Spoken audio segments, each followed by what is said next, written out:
Good morning, welcome to TERRA at Home, and we continue to celebrate TERRA, Christmas at TERRA, and I'm here with Chris Moretti, and of course, again, you get to choose all this wonderful stuff, and we are in, what do we call this area? Snowy Walk. The Snowy Walk, and it totally is that. So some people love to literally white out their house at Christmas. It's true. And it really is just reminiscent of being outside on a snowy day. There's nothing quite like that quiet moment when you're outside after a really good snowfall and everything's soft and beautiful, and that's what this theme evokes for me. It's all about white on white on white with little pops of blues and grays that you would find in a really beautiful winter day. That's right, that's just sort of the natural color tones. Now, I couldn't help but pick up this little guy.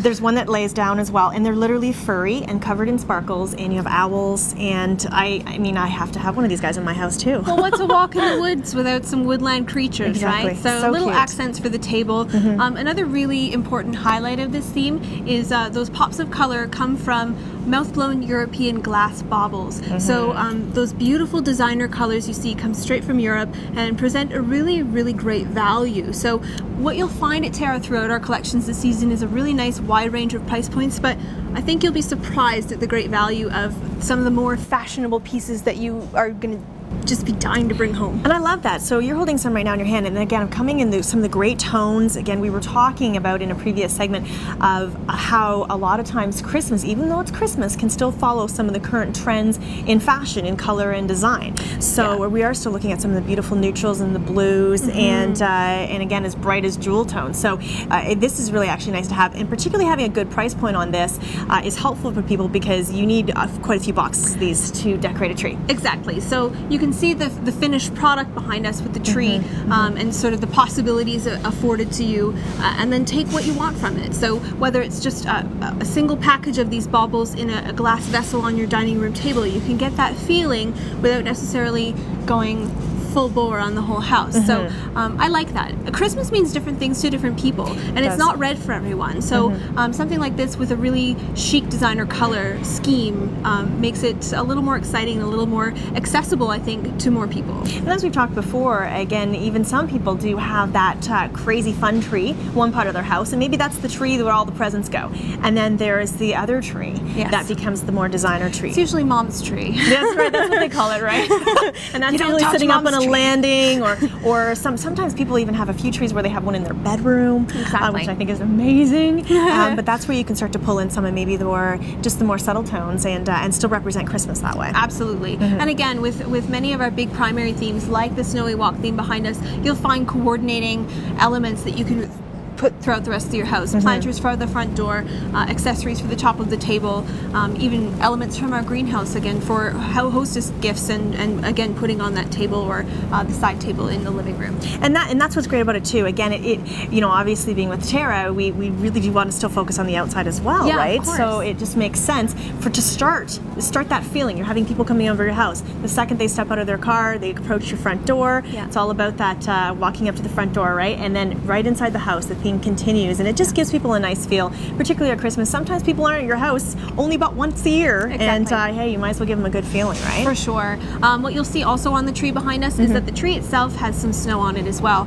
Our tree collection offers, again, a very wide range, something for everyone, a great variety of price points. So whether you like that snowy look of this or something a little more traditional and green, you'll find it here in a different I like that. range. That's nice. So we have more to show you. We're going to move on. Stay tuned.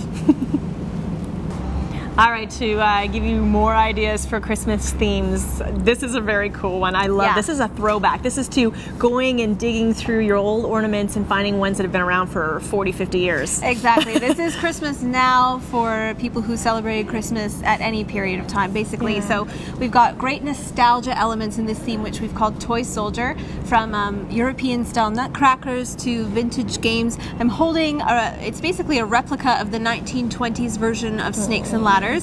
Definitely high on my own personal list. I'm going to actually buy this for a few people, but you'll find this within the theme, vintage Mercury ornaments, that kind of thing. So different throwback things that you'll definitely want to pick up for the person who's into nostalgia. Yeah, and I really love that idea because, again, it's when we were talking about different trees, right? So you have that, again, maybe that beautiful tree, that's the mom tree, but then you can also have that fun tree, and this is where you can sort of throw some of those flashback ones that onto your tree, and they look like you've had them for a million years. Yeah. Some of them have haven't lasted, those ones from a long time ago. It's Because they are true. glass, a lot of them, right? Yes, and the same goes here. We've got glass and plastic elements here, some shiny, some not.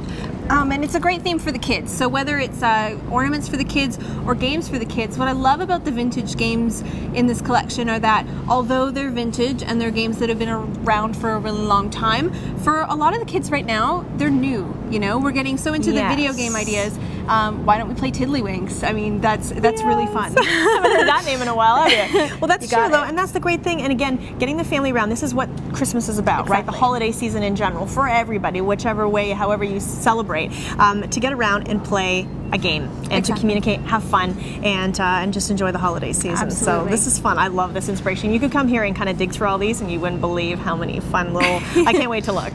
So again, this just gives us some good ideas. We have another location we're going to. Hang tight. All right, we are in another area which I didn't even notice. It's hilarious. Of course, we have to celebrate. We're celebrating Britain in so many ways. It's obviously the Queen's Jubilee, the Beatles' 50th anniversary, James Bond's 50th anniversary. I mean... And the Olympics. And the Olympics. I could forget that. It's just one of those years, right? So you're seeing a lot more UK influence over here than you would normally. Yeah, we've gone a little bit UK crazy this season, and for good reason. 2012 was a great year for London, so why not commemorate it with a Christmas ornament, right? I love it. So we've got great elements, everything excellent out of London you'll find in this theme. So from replicas of Big Ben to really fun kitschy collector items for your tree. I'm holding the Beatles Yellow Submarine version, 4 Beatles collectibles right in here, and the iconic British phone booth. You know, you've got a little Bobby over there. So lots of great little fun pieces, excellent for gift giving for that UK fanatic on your list. And that's the great thing is, again, you don't have access to a lot of this stuff. I mean, once we start to move into next year, slowly you'll start to see that you'll be limited to find this kind of thing. And if you're of British descent, as I am, I mean, I love this stuff. Sure. I think this is so cool. So again, it gives you that one, if you want to have that one special tree in your house and you want to make it full theme, or again, just to incorporate a couple of these little guys through your tree just because you love it, right? Exactly. So again, I mean, we're talking from, again, the words. A lot of still seeing the themes in words. So London, again, some great clocks. So it's not just only about Christmas, but you can kind of take a lot of this and it can stay through your house. That's the thing. Although we've coordinated everything into a Christmas theme here, there are a lot of decorative elements in this theme that aren't necessarily Christmas. So they become parts of your home 365 days a year, from mailboxes to doormats and clocks, wall art, all that kind of thing. You can find great pieces that can work in any room of your home in any season. Something that's just slightly British influence, but again, not necessarily Christmas. And there's just so many cool Christmas things here. So lots of themes and lots of fun. It's officially Terra at Christmas. Thank you again, Chris. Thank you. We have more Terra at Home after this break.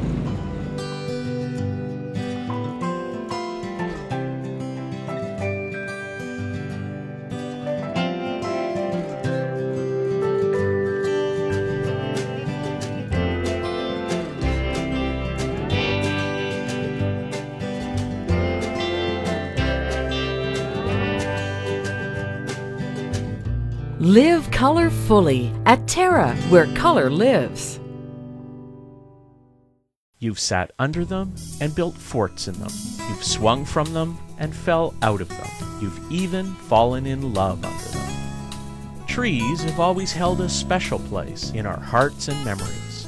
A natural beauty, trees will grow with you and your family and bring color and nature into your world. For your assurance of quality, look for trees and shrubs with the Medallion plant tag.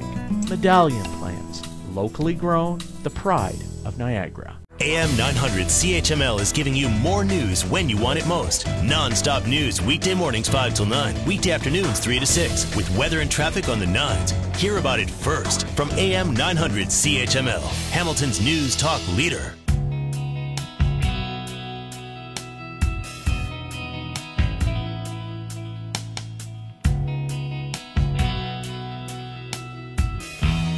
Welcome back to Terra at Home. I'm here with Bridget today, sans your partner, Mark. Yeah, that's correct. And a company called Giddy Yoyo. And we got to go back. I mean, I had a taste of your product.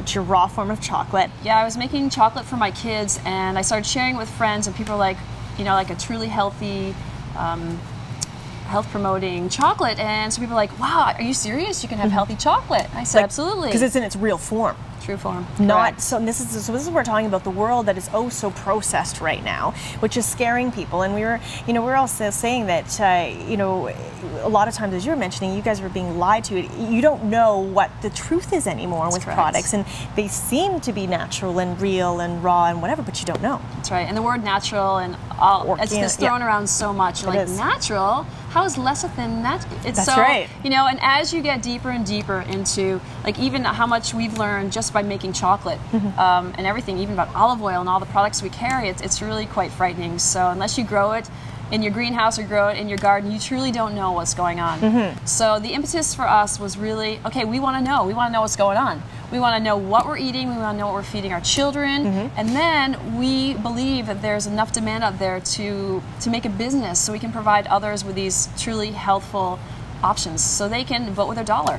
We don't want to support GMOs. We don't want to support unethical business people. We want to make sure that everyone along the way is treated fairly, paid above fair trade, and that the food is clean and pure.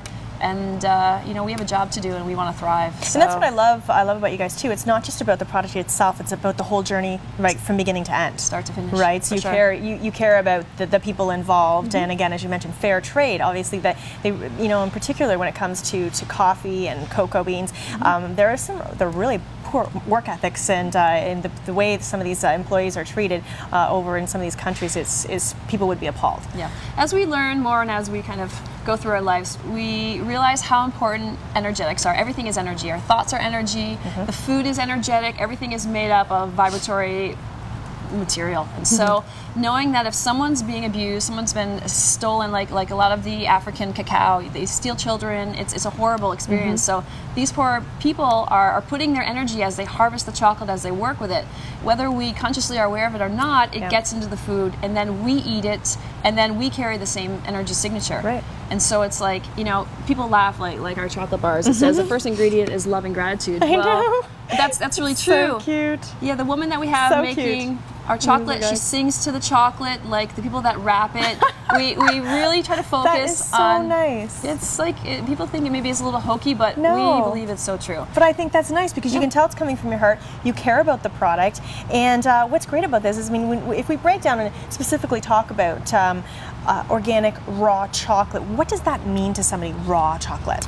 Raw chocolate, and we have to clarify here because not all raw chocolate is created the same. And actually, being raw foodist, like Mark was a raw foodist for many, many years, I was dabbling in it. Raw foodist meaning we don't eat things that are cooked. Right, and that's a difficult thing to do.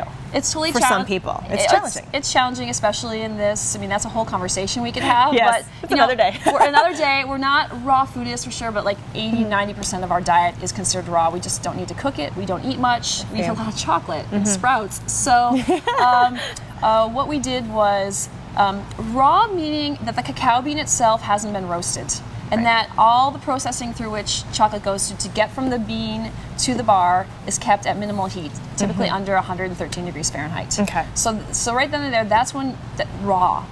So, but there's so much more to it than that. It's really not about the rawness, because I would actually caution people that being raw can often be a detriment, because if the bean isn't handled properly, there's a lot of mold or mycotoxins. Yes, I've heard that. Yeah, and that's actually what inspired us to make raw chocolate, is because we were eating raw chocolate and we were feeling really jittery.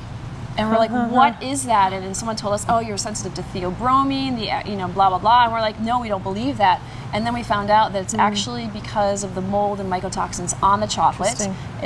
We have an adrenal response, which is much like caffeine. So we're like, oh, okay, so it's about the process. We need a really clean, pure product. We want to make the best ever.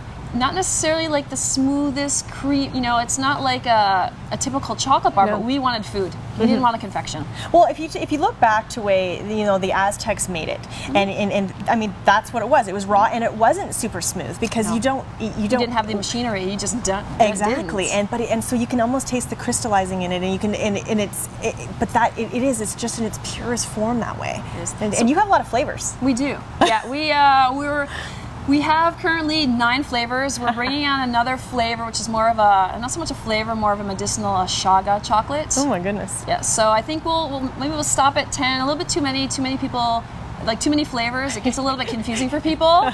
So that's kind of. But we are saying that the pink salt is just amazing. That particular with the dark chocolate. Oh, this is so good. So lots of different options. And again, you're changing your packaging. We are. And so really just to people who are familiar with what we were showing earlier, this is now, and again, it looks great. Thank you. Now we should also talk about, I mean, you have a whole other line here, like some of the other great things that you consume, you eat, you and Mark eat. That's correct. What else? Yep, so we were doing a couple things, like actually our whole business started with the sprouts that we grow. We grow homegrown sprouts, we sell them at farmers markets. We were able to save our money, invest that into chocolate making equipment, and simultaneously, Mark comes from more of a holistic nutritional background, and he was doing consultations with people, and he'd speak of all these foods, and people would say, well, where do I get these foods? And at the time, it was a bit challenging, so we actually connected with a very magical man in Ecuador, a very good friend and business partner, and he is the man responsible for sourcing all these superfoods. And superfood is a word thrown around a lot, and the way I take it, like I don't have the Webster's definition of it, but it's more of a nutrition, really dense, super packed food, and there are medicinal benefits to these foods. Some of them are just fun, like the red bananas, but so we have a whole line. We have all our cacao products, cocoa products, whether it's powder, paste, nibs, beans. We have banana products. We have dried bananas and dried bananas as well, as I said. Yeah. We have golden berries. We have so much. So many options, and that's the thing. So as you're saying, this is what you eat on a daily basis. So it's like, again, snacking on really great food, and I guess the big question is, where can you find it? Yeah. Many different places. That's a good question. And we're about a month and a half away, so end of November we'll have our online store on our newly revised website. Our chocolate bars are currently sold in about 300 locations across Canada. Good. So health food stores, we're branching into the bigger stores possibly, and as well we are launching mid-November with our line of superfoods. So officially launched now and again. Kind of. As well as our body care product that we've come up with. Very cool. So obviously we have to run, but really just going onto your website, staying in contact with you guys, and knowing where you can access this food will just make the whole planet a lot better and make us feel better too about what we're eating and more conscious about what we're eating. Exactly. So good for you guys. Yeah, thank you so much. All right, and give our best to Mark too. Maybe the next time we'll have him on too. All right, that's it for now. We'll have more Terra at Home after this. Thank you.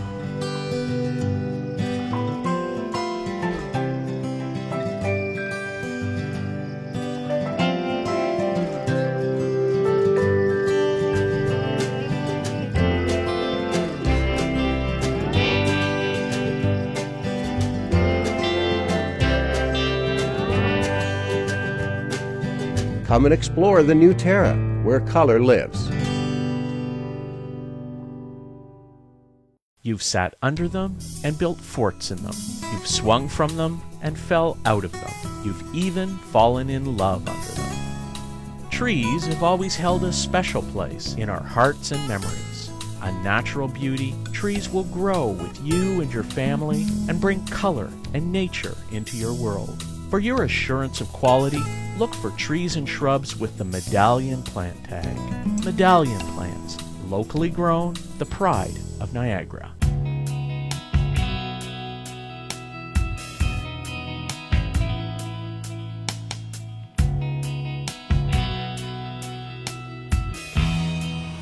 Good morning, welcome to Terra at Home, and we are cooking up a storm in the kitchen with Chef Rachel this morning, and of course it's Grey Cup weekend, so we're going to make a nice stew, and again, it doesn't have to be a pot of chili on Grey Cup Sunday, does it? So this is kind of an alternative, or maybe you can make 2 pots of different fun stuff for people to enjoy. Yeah, exactly. Yeah.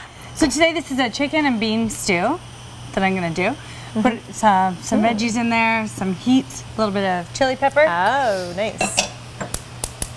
This is something that cooks for quite a while, 2-3 hours. I mean, the longer it cooks, the better, I think. And of course, when you're referring to cooking long, slow, low heat, right? Yes. And then that way, again, it just blends the flavors and we're going to use chicken pieces. So by the end of the cooking process, this chicken is going to be basically falling off the bone. Okay. Awesome. Great. So we'll get into that in a minute. Okay. I'll start by sauteing some garlic. I always add garlic into everything that I cook because I love it. It smells wonderful. In just a little bit of oil. So we've got that going there. And onion. I love onion as well, so put some of that in. And then just some veggies too, right? So we've got some peppers, some green pepper, red pepper, a little bit of chili pepper in there as well, or you could put red pepper flakes. Go good too. Yeah, which is most people have handy, right? Not necessarily get the pepper. Okay. But I like to give my dishes a little bit of heat, so either or. And then these here are Romano beans, white kidney beans. So you can just get these in the bean section. Any combination that you like. Do you rinse your beans? I do. Okay. Yeah. Me too. Yeah. Sorry. So you want to drain them, rinse them really well. Yeah, because some people ask about that. They're not sure whether they should be even draining the beans sometimes. So sometimes they think they should be putting the liquid that's in there, but really, drain them, rinse them, kind of get all that excess starch off and to clean them up. Yeah, so. You want them to be completely clean, and you can tell when the water that comes off them starts to become clear. Yeah, so you can just put them in a colander and just go crazy. Right. Okay. So that's sauteing up nicely. Now, because our pan is really hot, we can do the chicken. So I like to just kind of sear the chicken to start. So I have pieces here, chicken legs. So these have the bone in them. I'll remove that later. All of the chicken will fall off, and the thighs don't have bones. Just saves me a little bit of work. But all boneless and skinless. And like I said, the thighs are boneless. So this is one of the boneless thighs. Let's put that in. So you're not fully cooking that right now. All you're doing is just browning it a little bit, right? Okay. Yeah, so we'll put it into the hot pan. Let me just take that out for a minute. And we'll just get some color on those there. So we've got legs and thighs. See how many we can fit into our into our pan here. If you're cooking for a lot, you want to do a nice big pot full. Oh, sure. To another one of these. I think we could fit one more thigh in there. And so we'll just brown that both sides. I'll pass that over to you. Sure. So just get it cooking like that. Turn it over. See how it's starting to get some color there? You know it's starting to cook. Now this is going to be cooking for, like we said, hours. So there's no need to make sure that it's... Right, you don't need to cook it all the way through right now. I just like to give it a little bit of color. Yeah, the browning, it gives it some more flavor too, doesn't it, when you brown it like that first? Okay. Yeah, it does. Okay.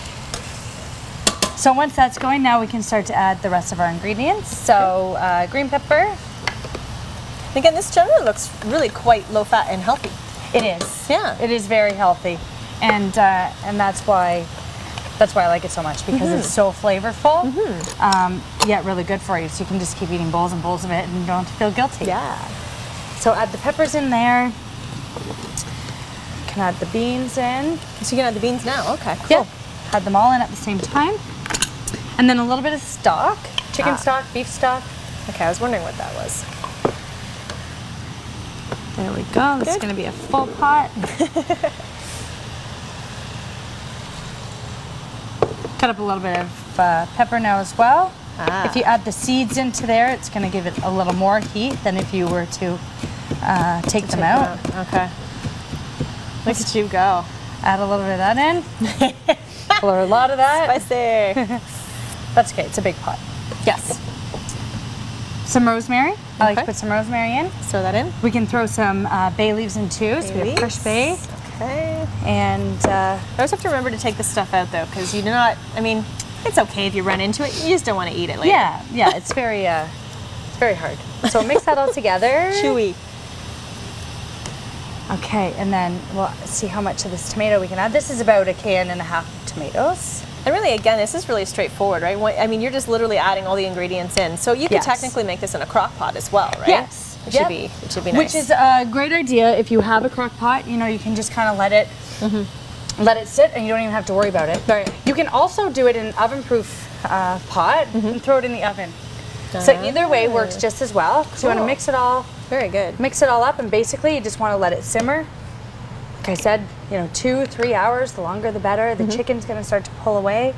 And so then you said you actually go back and remove all the bones from there? Yeah, so okay. with the legs that you put in there, all of the meat will come right off. It'll be very easy. You might just have to scrape a little bit of meat off the bone. Yeah. For the most part. it'll do, you know, the cooking will do all that work for you. So you just kind of go through there with a pair of tongs and just pull out the chicken bones, and you can just easily enough do it. Yes. Oh, okay. Yeah, if it cooks for long enough, it'll get that tender. It'll just do that. Yeah, so I just take the bones out. I mean, you can serve it with the bones in. Sometimes I serve myself a pot with the bone in. That's fine. It just, you know, makes less work if you just take it out beforehand. Only a couple bones. You just have to be careful that you don't get any. Sometimes there's the fine sliver bones. The fine sliver. Yeah. So there's one of those on each of these. You just want to make sure if you pull out, you know, 4 legs, that you got those 4 slivers. You don't want to eat one of those. No. No. Danger to your guests. So easy, that's great and it's straightforward, right? And so again, you know, obviously looking at accompaniments, we'll take a break. But we'll talk about some of the great things that you can accompany with, you know, a simple stew or a bowl of soup. Again, I mean, obviously this in itself is like just a one-pot dish or a one-pot meal. But again, some other alternatives for it. We'll come back after the quick break and we'll finish it all up.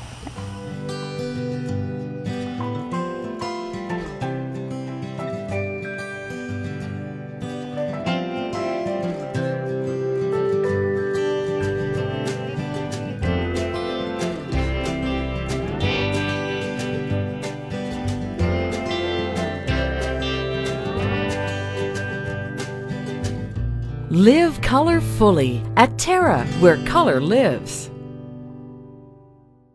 You've sat under them and built forts in them. You've swung from them and fell out of them. You've even fallen in love under them. Trees have always held a special place in our hearts and memories.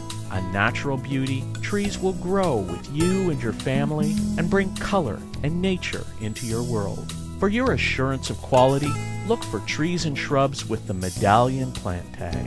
Medallion plants, locally grown, the pride of Niagara. AM 900 CHML is giving you more news when you want it most. Non-stop news weekday mornings 5 till 9, weekday afternoons 3 to 6, with weather and traffic on the 9s. Hear about it first from AM 900 CHML, Hamilton's news talk leader.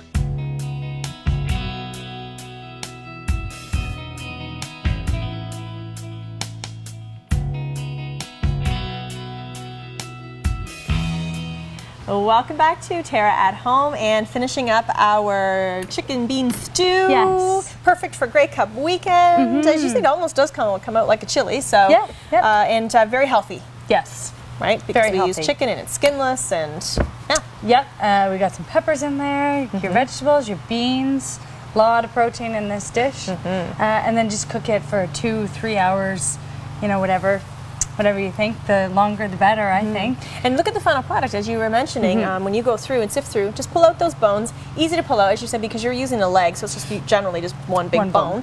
And it's just all shredded up. Yeah, and when you mix it, it just kind of breaks it up even more. I like it like that. You know, you can try to keep your pieces fairly whole and chunky, but it's nice when it's all shredded like that. You get, you know, a little bit of everything in every bite. And it's a really hearty dish, again, really soothing. And of course, again, we were talking about accompanying it with, I mean, this is already pretty filling dish, but you could put some crusty bread with it for sure, or a side salad again, which is nice to break things up. Some people might be having nachos with this too on Grey Cup, but hey, whatever floats your boat, right? So this looks really yummy. So you said you were going to add a little bit more rosemary to it as well? Sure, Okay. Let's do that. Makes for a nice presentation, right? Yeah, sure it does. There we go. Thank you. Let's take the tops off of these. There we go, and crush your guests. There we go. Boom, I'll help out. And of course, all these recipes can be found on our website, terragreenhouses.com, and we'll continue to make awesome recipes as we move through. I mean, oh my gosh, it's already the end of November at this point, but moving in towards Christmas time and into the new year. We have a lot of cold, dark winter months ahead of us, so we want to have these hearty meals that put on a nice sweater and away you go. Right? Good stuff. Okay, thank you so much, Chef Rachel. Thank you. And again, this just makes for a good meal for anybody, but we wish the best team may win tomorrow, Grey Cup Sunday. Maybe you can whip this up for your friends and family. Have a good one. We'll see you next Saturday morning.